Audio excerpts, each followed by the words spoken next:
After tedious days of guard duty and fashioning axe handles, Dresden and some of his friends had a great idea. Maybe the best idea a bunch of first season militia had ever had. It had certainly seemed that way a few hours ago. As Karen's blood splattered across his face, Dresden was beginning to have second thoughts.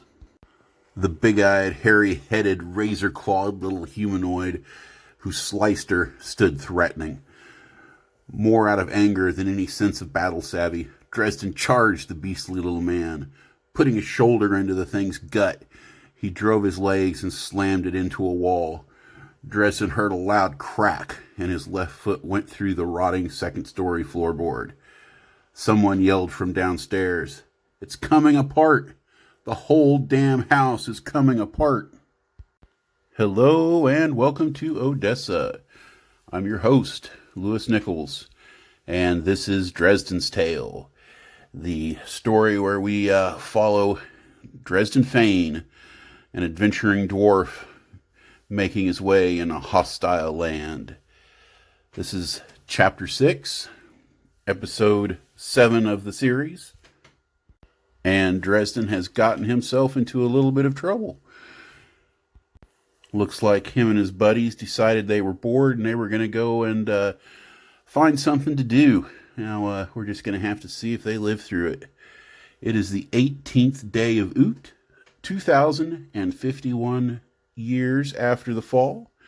We last left our hero. It was about 6 or 7 days ago, and things were going pretty good for him, but now maybe not so much.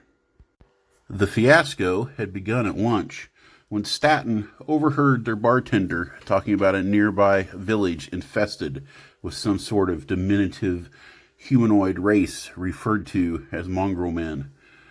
Dresden and 6 others decided it'd be worth any punishment to sneak out and fight them. Staten died first when 2 arrows struck him as they approached the run-down manor house. Not knowing the number of the enemy, or the condition of the house, or even what they were really fighting, they decided to do what any good Keld would do. They went on the attack.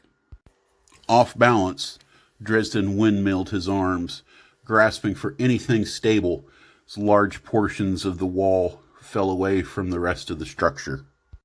Luckily, the whole building suddenly tilted 30 degrees left, sending him rolling across the floor and into a slightly more stable wall.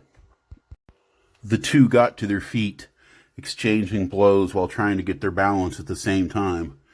Neither realized fully how silly they looked. From the corner of his eye, the dwarf could see down the stairs. Drael was in trouble. Kicking at the beast, Dresden tried to scamper away, but the creature wouldn't let him go. He patiently waited for an opening, then rammed a thumb into the beast man's buggy eye. The mush was sickening, but it sent the thing screaming. "Coming, Drael." His companion was quite possibly the reason that the building was beginning to falter in the first place. Drael was big, a very large member of a very large race. The reptilian warrior was 8.5 feet tall and built like a fat crocodile on 2 legs. His bulk was only worsened by the fact that he swung around a hammer the size of a small tree. Drael was capable of delivering devastating blows, squashing any mongoloid he could get a bead on, but just as likely to smash a wall or support beams. The big fighter drew a lot of attention from the mongrel men. He was starting to falter under the weight of 6 minor wounds.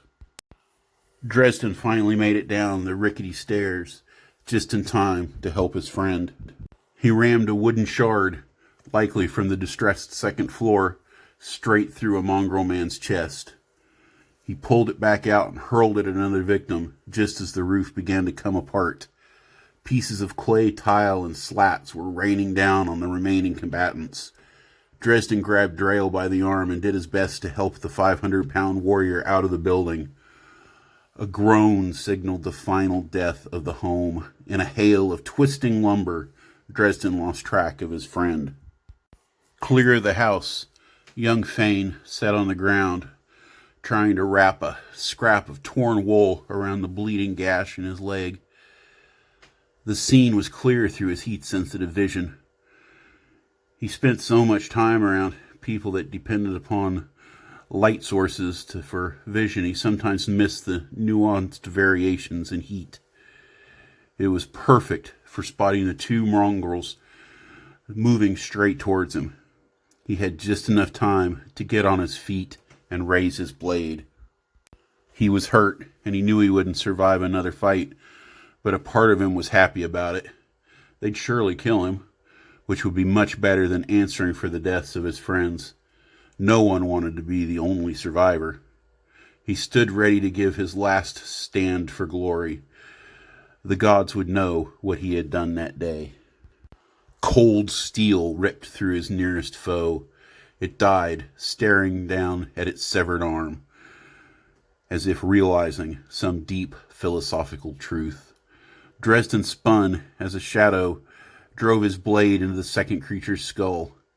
Larafin stood over him with an evil sneer on his expressive human face. We've all been there. We think it's worth the punishment to do something, and until we actually have to face the consequences for it. Larafin, and as a captain of the militia there, would be completely in charge of what kind of punishment Dresden would face. It could be anything from a whipping to sending him home and ending his first season of adventure very unceremoniously. Instead, Dresden hung there waiting. He saw the big veteran buying hard-packed mud balls from a vendor. The veteran's buddy laughed. "Bet you can't hit the little one from here." Dresden heard the challenge. A second later, he felt the vicious sting of a well-thrown ball of mud slamming into the small of his back. It burned like the blazes, but he didn't cry out. The second ball slammed into the wall near his head. "Loser," he taunted. "Worth it?" Corrine asked. She hung there next to him. Turns out, Staten had been the only one to have actually died in the battle. Except, of course, for the host of mongrel men. Dresden looked over at her. "Ask me tomorrow." Turns out, Larafin had a sense of creativity when it came to punishments. He had the militiamen hanging upside down out in wide open so everybody in Orlok's Cove could see him, and everybody had an opportunity to buy a few mud balls to hurl at the insubordinate warriors. "Quiet!" Larafin swatted Dresden with a long pole. It wasn't enough that he let them throw mud balls at him. He had to chastise him personally. "You worthless bastards might have just not seen another moment in the sun.